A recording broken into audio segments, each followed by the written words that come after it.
কেন বাদ দেন? এর পুরস্কারটা কেন দিবেন না? এখন পরকালে আল্লাহ তাআলা নিজ হাতে কেন দিবে? এর কারণ হচ্ছে যে যার যত বেশি তাওহীদ শক্তিশালী হবে, যেই ইবাদতের তাওহীদ যত বেশি শক্তিশালী হবে, সেই ইবাদতের পুরস্কার তত বড় হবে। সুবহানাল্লাহ। আপনি চিন্তা করেন, অন্য অন্য ইবাদতে তাওহীদ পরিপূর্ণ থাকতে পারে, নাও পারে, কমে যেতে পারে, কিন্তু সিয়াম এমন একটা ইবাদত আপনাকে প্র্যাকটিক্যাল তাওহীদ বাস্তবায়ন করে দেখাবে। দেখেন, সমাজে আজকে সুদ, ঘুষ, জেনা, ব্যভিচার, অন্যায়, পাপ, পঙ্কিলতা গ্রাস করে ফেলেছে। কেউ এখান থেকে বাঁচতে পারছে না। অন্যায় তার ডানে বামে সব জায়গায় ছড়িয়ে পড়েছে, অনিচ্ছা সত্ত্বেও জড়িয়ে পড়ছে। কিন্তু দেখেন, রমজান মাসে আল্লাহ তাআলা আপনাকে নির্দেশ দিল যে শুবে সাদিক থেকে নিয়ে সূর্যাস্ত পর্যন্ত পানাহার অন্যায় কাজ থেকে বিরত থাকো। আপনি ইচ্ছা করলেই অন্য মাসের মতো একটা রুমের ভিতরে গিয়ে কিন্তু 2 টান মারতে পারতেন, কিন্তু আপনি মারছেন না। কার ভয়ে? এটাই তাওহীদ। আপনার সামনে হালাল ফুড, হালাল খাবার, হালাল খাদ্য প্রস্তুত করা আছে। এটা গোপনে ঘুষ দেওয়া না, এটা চুরি করা না, এটা ডাকাতি করা না। আপনার উপার্জিত হালাল খাদ্য সামনে রয়েছে, আল্লাহর অর্ডার, আর এই সূর্যাস্ত না হওয়া পর্যন্ত আপনি খাবেন না। এটার নামই তাওহীদ। ঠিক আপনার সামনে হালাল বস্তু থাকার পর যেভাবে আপনি আল্লাহর আদেশকে বাস্তবায়ন করেছেন, আপনার সামনে এরকম পাপ এসে সারি সারিবদ্ধভাবে ডেকোরেশন করা থাকবে, অনেক সুন্দর লাগবে। শয়তান আপনাকে ওয়াসওয়াসা দিবে করার জন্য। আপনি যদি ওই কাজে জড়িত না হয়ে রমজান মাসে নিজেকে যে তাকওয়ার পরিচয় দিয়েছেন, এটা যদি করতে পারেন, আল্লাহর কাছে তাওহীদের পুরস্কার পাবেন ইনশাআল্লাহ। এই জন্য আল্লাহ তাআলা বলছেন, এই রমজান মাসে বান্দা ইচ্ছে করলেই পানির মধ্যে গিয়ে ডুব দিয়ে পানি পান করতে পারে, বান্দা ইচ্ছে করলেই তার স্ত্রী, হালাল স্ত্রীর সাথে মিলামিশা করতে পারে, কিন্তু আল্লাহর ভয়ে সেটা করে না। যেহেতু আমার ভয় তার হৃদয়ের মধ্যে রমজান মাসে থাকে, এই জন্য এই পুরস্কারটা সাধারণভাবে দিব না, আমি স্পেশালভাবে তাদেরকে দিয়ে দিব। সুবহানাল্লাহ। সম্মানিত হাজিরিন, 4 নাম্বার 5 নাম্বার রমজানের আহ্বান ছিল আত্মশুদ্ধি হওয়া, নিজে নাফসকে পবিত্র করা, নিজে নাফসকে অন্যায় থেকে পাপমুক্ত করা, আত্মশুদ্ধি করা, বাইরের হোক অথবা ভিতরের হোক। এজন্য আল্লাহ তাআলা বলেন, কদ আফলাহা মান যাক্কাহা ওয়া কদ খাবা মান দাসাহা। সফল তো সে ব্যক্তি যে নিজের নাফসকে নিয়ন্ত্রণ করতে পারে, পবিত্র করতে পারে। সম্মানিত হাজিরিন, 6 নম্বর রমজানের আহ্বান, আল্লাহকে বেশি বেশি ভয় করা। আল্লাহকে বেশি বেশি ভয় করা। আপনি কিভাবে ভয় করবেন? যে আমি আল্লাহকে ভয় করি, আমি আল্লাহকে ভয় করি, এই ভয়ের কিন্তু কোনো কাজ নেই। আপনি বাসাতে গিয়ে বলছেন আপনার স্ত্রীকে, হ্যাঁ আমি তোমাকে অনেক ভালোবাসি, হ্যাঁ আমি অনেক তোমাকে মহব্বত করি, কিন্তু তারে শাড়ি দেন না, তারে খেতে দেন না, তারে মারেন, তারে পিটান, এই ভালোবাসার দাম আছে? তাহলে স্ত্রীকে ভালোবাসতে গেলে তার পরিচর্যা করতে হবে, তাকে মুখে বলার সাথে সাথে তাকে পোশাক দিতে হবে, তাকে সেটা প্র্যাকটিক্যাল বাস্তবে দেখাতে হবে। ঠিক আল্লাহকে আপনি যখন ভয় করবেন, ভয়ের কাজগুলো হৃদয়ে কি করতে হবে? তৈরি করতে হবে, কারণ ভয়টা ইবাদত কবুলের বড় একটা শর্ত। সম্মানিত হাজিরিন, 7 নাম্বার এই রমজানের আহ্বান হচ্ছে ভালো কাজের ট্রেনিং নেওয়া, প্রশিক্ষণ নেওয়া এবং বাকি 11টি মাস এর উপর চলমান থাকা। 8 নম্বর রমজানের আহ্বান হচ্ছে ব্যক্তি জীবন, সমাজ জীবন, পারিবারিক জীবনকে সুশৃঙ্খলভাবে সাজানো, কখনো যেন দাঙ্গামা না হয়, হাঙ্গামা না হয়, মারামারি না হয়, নিজেরা কখনো যেন অন্যায়ের সাথে জড়িত না হয়। এটা কিন্তু রমজানের শিক্ষা। 9 নম্বর শিক্ষা হচ্ছে রমজানের পরস্পরের কাঁধে কাঁধ লাগিয়ে সুখে দুঃখে একসাথে পথ চলা। আল্লাহ তাআলা আপনাদেরকে একটি মাস ট্রেনিং দেওয়ালো যে সমাজে এমনও কিছু মানুষ আছে যারা সুবিধা বঞ্চিত লোক, কখনো অর্ধহারে কখনো অনাহারে তারা দিন রাত কাটায়, ভিক্ষা করে নিয়ে খায়, কখনো খেতে পায় না, অনাহারে তারা রাত কাটায়। এই মানুষগুলো পুরো বছর কিভাবে কাটায় একটু আপনাকে পরীক্ষা করে নিল, একটু প্রশিক্ষণ দিল। ওই মানুষগুলোর পাশে দাঁড়াতে হবে। শুধু নিজেই ভক্ষণ না, ইসলামে আল্লাহ তাআলা আপনাকে অর্থ দিয়েছে এই ফিনান্সিয়াল সাইডটা নিজে ভোগ করার জন্য না, অন্যকে দেওয়ার জন্য এসেছে। কতটুক পরিমাণ সম্পদ রাখবেন? সালফে সালেহীন সাহাবাদের আদর্শ ছিল কেমন? নিজের পরিবারে একবেলা খেয়ে আর একবেলা সম্পদ জমা রেখে বাকিটা আল্লাহর রাস্তায় দান করে দেওয়া। সুবহানাল্লাহ।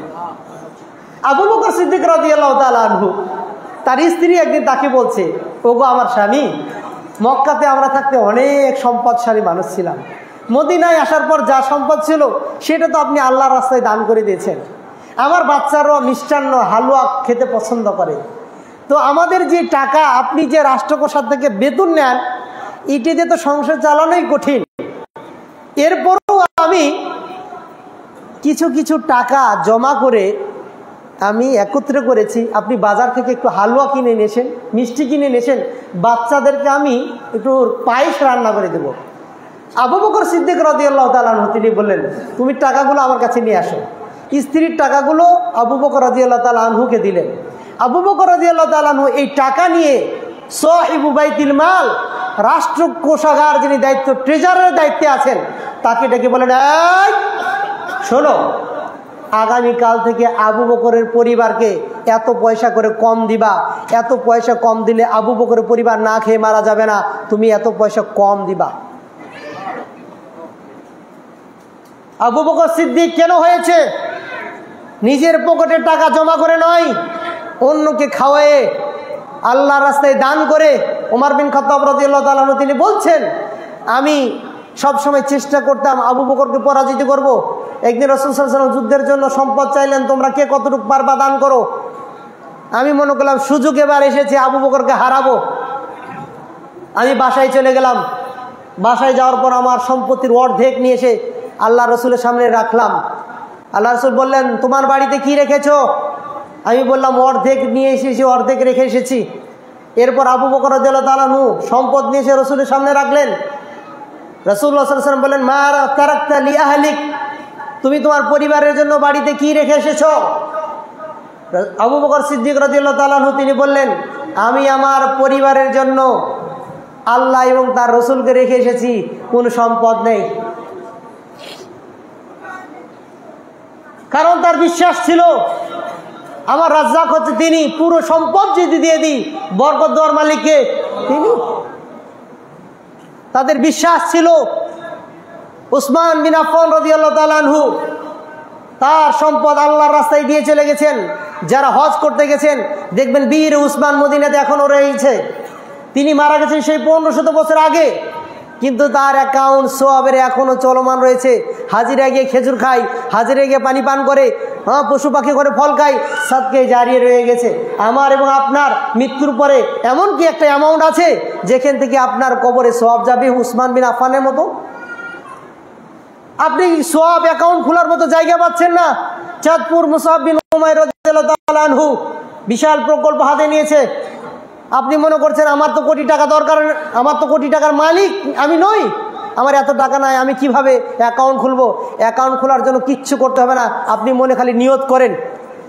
নিয়ত করার পর এই মসজিদের জন্য 2 হাত দোয়া করেন, আপনার সওয়াবের অ্যাকাউন্ট চালু হয়ে যাবে। সালাফদের বর্ণনা, সাহাবাদের বর্ণনা, কেউ যদি 1 মুঠ বালুও দেয় আল্লাহ তাআলা তার জন্য জান্নাতে ঘর বানিয়ে দেন। সুবহানাল্লাহ। এতটুকু কি আপনার হিম্মত নেই? আজকে কি নিয়ত করতে পারেন না আপনি? এই চাঁদপুর মুসআব বিন উমাইর রাদিয়াল্লাহু তাআলা মসজিদ 12 তলা ভবন, 20 কোটি টাকার প্লাস বাজেট নিয়ে কাজ শুরু করেছে। আপনারা যদি পাশে না দাঁড়ান মসজিদ হবে কিভাবে? আল্লাহ করবে যাকে দিয়ে হোক। কিন্তু আপনি কি এই মসজিদে একটা অ্যাকাউন্ট খুলে যেতে চান না? আপনার মৃত্যুর পরে হয়তো বা আপনার সন্তানরা রব্বির হামুমা কামা রব্বায়ানি সগীরা নাও বলতে পারে, ডিজে পার্টি নিয়ে ঘুরতে পারে, আপনার টাকাগুলো অবৈধ পন্থায় ব্যয় হতে পারে, কিন্তু আপনি জীবদ্দশা থাকতেই আপনি কি একটা আপনার চিরস্থায়ী সাদকায়ে জারিয়ার অ্যাকাউন্ট করে যেতে পারেন না? আজকে ইনশাআল্লাহ আপনাদের কাছে দেখতে চাই রাসূলুল্লাহ সাল্লাল্লাহু আলাইহি ওয়াসাল্লামের ওই বর্ণনা অনুপাতে যে রাসূলুল্লাহ সাল্লাল্লাহু আলাইহি ওয়াসাল্লাম ঈদের খুতবা দেওয়ার পর নারীদের কাছে গেলেন, মহিলাদের কাছে গেলেন, যাওয়ার পর বললেন, ও আমার মা বোনেরা, তোমরা জাহান্নামের আগুন থেকে বাঁচো, আমি জানি, আমাকে জানানো হয়েছে। অধিকাংশ নারীরাই কিন্তু জাহান্নামে যাবে। সেই সময় রাসূলের কথা শোনার পর ওই জাহান্নামের কথা শুনে তারা কানের দুল, নাকের দুল, হাতের বালা, গলার চেন, যার কাছে যতটুকু ছিল, বেলাল রাদিয়াল্লাহু তাআলা তিনি বলছেন সবাই খুলে খুলে আমার রুমালের ভিতরে রেখে দিল। কিসের জন্য তারা ভাবছে? আল্লাহ তাআলা বলছেন, ইন্নাল্লাহা ইশতারা আল মুমিনিন আনফুসাহুম ওয়া আমওয়ালাহুম বিআন্না লাহুমুল জান্নাহ। আল্লাহ তাআলা মুমিনদের নফসকে, মুমিনদের সম্পদকে ক্রয় করে নিয়েছেন কিসের বিনিময়ে? জান্নাতের বিনিময়ে। আল্লাহ তাআলা তাদের জান্নাত দিবেন। তাহলে এই সম্পদ আপনি দুনিয়াতে বিল্ডিং করে গেলেন, পরকালে একটা কিছু করবেন না। সে আজকে আমরা দেখতে চাই ইনশাআল্লাহ আপনাদের কাছে যা যতটুকু আছে আজকে আপাতত নিয়ত করেন ইনশাআল্লাহ এইটুক আমরা যা নিয়ে এসেছি পরে তো দিবই। আপাতত আল্লাহ আমি আমার অ্যাকাউন্টটা আজকের এই টাকা দিয়ে চালু করে গেলাম, কমপক্ষে এই টাকা আল্লাহ তুমি সদকে জারি হিসেবে কবুল করে নাও। ইনশাআল্লাহ দিব না আমরা? ইনশাআল্লাহ আপনাদের কাছে আমাদের ভলেন্টিয়ার ভাইরা যাবে, যার কাছে যা আছে ইনশাআল্লাহ আজকে আপনারা নিজেদের উপার্জিত হালাল সম্পদ থেকে এই যে রমজানের এত গুরুত্বপূর্ণ মাস, আজকে কিন্তু শেষ মুহূর্ত, অফারের কিন্তু শেষ সময়, এরপরে কিন্তু ওই রমজানের অফার আর কিন্তু আসবে না। কারণ রমজানের আনুষ্ঠানিকতা সর্বশেষ হচ্ছে কি ঈদুল ফিতরের সালাত এবং ঈদুল ফিতরের খুতবা, এটাই কিন্তু শেষ সুযোগ অফারের। রমজান মাস যে মেগা অফার নিয়ে এসেছিল আপনার কাছ থেকে বিদায় নেবে, আপনি কিন্তু এখান থেকে বের হওয়ার পর এই সুযোগটা কিন্তু পাবেন না। যার পকেটে যা আছে আজকে আপনারা নিজেরা নিজেদের এই মসজিদকে, আল্লাহর ঘরকে তৈরি করুন। রাসূলুল্লাহ সাল্লাল্লাহু আলাইহি ওয়াসাল্লামের বাণী অনুযায়ী মান বানা লিল্লাহি বাইতান বানাল্লাহু লাহু জান্নাহ বানাল্লাহু লাহু বাইতান ফিল জান্নাহ। যে ব্যক্তি আল্লাহর জন্য আল্লাহর রাস্তায় একটি ঘর নির্মাণ করবে, আল্লাহ তাআলা তার জন্য জান্নাতে একটি ঘর নির্মাণ করবে। সম্মানিত হাজিরিন, আমাদের 9 নম্বর রমজানের শিক্ষা ছিল মানুষকে খাওয়ানো, পরস্পরে মহব্বত করা, ভালোবাসা তৈরি করা। আমরা যেখানেই থাকি না কেন, আমরা যেভাবেই থাকি না কেন, আত্মীয় স্বজনের খবর নেব, পরস্পরে সহযোগিতা করব, মানুষকে আহার দিব। রাসূল সাল্লাল্লাহু আলাইহি ওয়াসাল্লাম বলছেন আতিমুত তুআম, মানুষকে তোমরা খাওয়াও, আফসুস সালাম ওয়া আতিমুত তুআম ওয়া সাল্লু বিল-লাইলি ওয়ান নাসু নিয়াম, তোমরা মানুষকে খাবার খাওয়াও, সালাম দাও এবং রাতে তাহাজ্জুদের সালাত পড়ো। সম্মানিত হাজিরিন, আমরা যেখানেই গরিব দুঃখী পাবো তাদের পাশে দাঁড়াবো। সম্মানিত হাজিরিন, রমজানের সর্বশেষ যে শিক্ষা সেটি হচ্ছে কি ভালো কাজের প্রতি নিজের নফসকে অটুট রাখা। ভিতরে আমার মা বোনেরা আছেন, আপনাদের কাছে যা যতটুকু আছে মুসআব বিন উমাইর এই মসজিদ এবং মাদ্রাসা কমপ্লেক্সের জন্য আপনারা দান করবেন।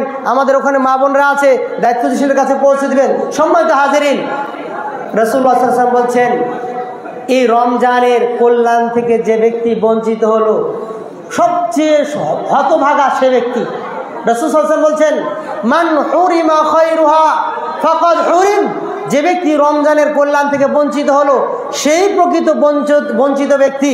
সম্মানিত হাজিরিন, আপনার সিয়াম যে কবুল হলো কিভাবে বুঝবেন? আপনি যে রমজানের সিয়াম আল্লাহ তাআলা দরবারে নিজেকে গ্রহণযোগ্যতা করতে পেরেছেন, এর প্রমাণ কি? কিভাবে বুঝবেন? সালফে সালিহিনরা বলতেছেন এর বুঝার উপায় হচ্ছে আপনি আগে যে ভালো কাজটা করেছেন ওই ভালো কাজটা করার পরে যদি আবার হুবহুব ভালো কাজ করতে পারেন তাহলে বুঝবেন আপনার আগের ভালো কাজটা কবুল হয়েছে। আপনি যদি দেখেন আগের ভালো কাজ করার পর পরের কাজ আর ভালো হচ্ছে না, কমে গেছে বা অন্যায়ের সাথে জড়িত হয়ে গেছেন, বুঝবেন পূর্বের ভালো কাজটা কবুল হয় না। এই জন্য দেখবেন রাসূলুল্লাহ সাল্লাল্লাহু আলাইহি ওয়াসাল্লাম বলেছেন যে মান সামা রমাদান সুম্মা আতবাআহু সিত্তাম মিন শাওয়াল কাসিয়ামিদ দাহর, যে ব্যক্তি রমজানে সিয়াম রাখলো অতঃপর রমজানে সিয়াম রাখার পরপরই শাওয়াল মাসের 6টি সিয়াম পালন করলো, সে যেন পুরো বছর সিয়াম রাখার সওয়াব পেয়ে গেল। সুবহানাল্লাহ। কিভাবে? রাসূলুল্লাহ সাল্লাল্লাহু আলাইহি ওয়াসাল্লাম বলছেন, কোরআনে এসেছে মান জাআ বিল হাসানা ফালাহু বিআশরি আমসালিহা, যে ব্যক্তি একটি ভালো কাজ করে, একটি ভালো কাজ করার কারণে আল্লাহ তাআলা তাকে 10 গুণ সওয়াব বৃদ্ধি করে দেন। সুবহানাল্লাহ। তাহলে আমরা যদি 30টা সওয়াব রোজা রাখি তাহলে এখানে 10 মাস হয়, আর 6টি রোজা রাখলে 2 মাস হয়। তাহলে এই যে 1 মাস এবং 6টি রোজা রাখলে আপনি পুরো বছরের সওয়াব পেয়ে যাবেন। আল্লাহ তাআলার কাছে দোয়া করি রব্বুল আলামিন এই শাওয়াল মাসের 6টি যে রোজা যেন আমরা রাখতে পারি। আমরা কিভাবে 6টি রোজা রাখবো? এটা কি সাথে সাথে রাখতে হবে নাকি ভেঙে ভেঙে রাখতে হবে নাকি যে কোনো সময় রাখলেই হবে? সবচেয়ে উত্তম পন্থা হচ্ছে আগামীকাল থেকে নিয়ে ধারাবাহিকভাবে রোজা রাখা। কেউ যদি আগামীকাল থেকে নিয়ে ধারাবাহিকভাবে নাও রাখতে পারে, সে যে কোনো সময় রাখতে পারে। যেমন মা বোনরা আছে, অসুস্থ আছে, তারা পরবর্তীতে রাখতে পারে। কোনো অসুস্থ ব্যক্তি আছে, রমজানে রোজা রাখতে পারে নাই, সে আগে ফরজটা রেখে তারপর কি করবে? এই শাওয়াল মাসে রোজাটা রাখবে। যদি দেখা যায় সে ভালোই হইতে পারছে না, শাওয়াল মাসের আর 6টা মাত্র বাকি আছে রোজা, বা 6 দিন বাকি আছে, সে কি ফরজ রোজা রাখবে নাকি শাওয়ালের রোজা রাখবে? এই ক্ষেত্রে আলেমদের ফতোয়া আছে আগে শাওয়ালেরটা রেখে নেবে, কারণ সে যেহেতু সুযোগ পাবে না। এই জন্য মা বোনরা যারা আছে খেয়াল রাখবেন মাসালার ক্ষেত্রে, আপনারাও এই শাওয়াল মাসে রোজার প্রতি গুরুত্ব দেবেন। আল্লাহ তাআলার কাছে দোয়া করি রব্বুল আলামিন এই রমজান মাস আমাদের কাছে এসেছিল, বিদায় নিল। আল্লাহ, আমরা প্রত্যেকেই মুসলমান, সে বাংলাদেশের হোক, সৌদি আরবের হোক, আমেরিকার হোক, অথবা আফ্রিকার হোক, অথবা মিশরের হোক, আমরা ধলো হই আর কালা হই আর কৃষ্ণাঙ্গ হই আর শ্বেতাঙ্গ হই, আমাদের রক্ত কিন্তু এক, রক্ত এক। আজকে আমাদের ফিলিস্তিনের মা বোনেরা, আমরা যখন এখানে আনন্দ করছি, সে সময় তারা আক্রান্ত, মেডিকেলে বেডে তারা কাতরাচ্ছে, অনেকেই কবরস্থ শহীদ হয়ে মারা গেছে। আল্লাহ, সেই জুলুম অত্যাচারী জালেম সরকার, জালেম গোষ্ঠী ইহুদি, আল্লাহ তুমি তাদেরকে এমন শাস্তি দাও যেমন শাস্তি তুমি ফেরাউনকে দিয়েছিলে, যেমন শাস্তি তুমি আদ সামুদকে দিয়েছিলে। ইয়া আল্লাহ, এই জাতিকে তুমি এমন শাস্তি দাও, পৃথিবী থেকে ধ্বংস করে দাও। আমিন ইয়া রাব্বিল আলামিন। আমাদের এই মা বোন, ছোট্ট ছোট্ট শিশু, মা একদিকে, শিশু আর একদিকে, শিশুর দেহগুলো ছিন্ন বিচ্ছিন্ন হয়ে গেছে, হাত একদিকে, পা একদিকে, দেহ একদিকে।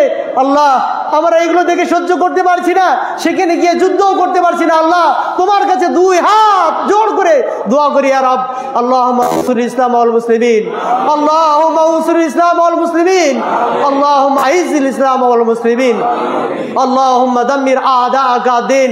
রব্বানা আতিনা ফিদ দুনিয়া হাসানা ওয়া ফিল আখিরাতি হাসানা ওয়া কিনা আযাবান নার ওয়া আকিমুস ربنا فاغفر لنا ذنوبنا وكفر عنا سيئاتنا وتوفنا مع الابرار। ইয়া রাব্বুল আলামিন, এই রমজান মাসে যারা মৃত্যুবরণ করেছে আল্লাহ, এর আগে যারা মৃত্যুবরণ করেছে সবাইকে ক্ষমা করে দিয়ে আল্লাহ তুমি কবরের জান্নাত বানিয়ে দিন। আমিন।